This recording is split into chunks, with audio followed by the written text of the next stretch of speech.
21 ربیع الآخر عرس مبارک حضرت علامہ سید محمد امین ابن عابدین شامی حنفی علیہ رحمۃ اللہ القوی، مرجع العلماء، خاتم الفقہاء، امام العصر، علامہ سید محمد امین ابن عابدین شامی حنفی علیہ رحمۃ اللہ القوی کی ولادت باسعادت 1198 سن ہجری مطابق 1784 سن عیسوی میں دمشق شام میں ہوئی۔ آپ رحمۃ اللہ تعالی علیہ نے ساری زندگی علم و فن کی آبیاری کی، چمنستان عالم پر علم و فن کی بہار کھلا دی، تمام عمر درس و تدریس میں گزار دی، تصنیف و تالیف میں مشغول اور اشاعت علوم میں سرگرم عمل رہے۔ آپ کے علم دقائق و نکات مینارہ نور ہیں۔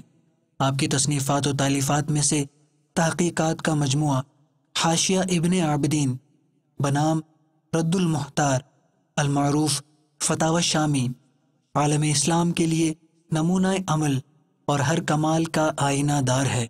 تا قیامت آپ کا یہ فیضان جاری و ساری رہے گا۔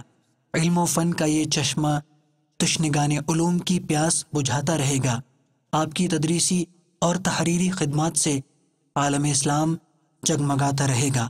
امام العصر علامہ سید محمد امین ابن عابدین شامی حنفی علیہ رحمۃ اللہ القوی نے 21 ربیع الآخر 1252 سن ہجری مطابق 1836 سن عیسوی کو وصال فرمایا، اور آپ کا مزار مبارک باب الصغیر دمشق شام میں زیارت گاہ خواص و عوام ہے۔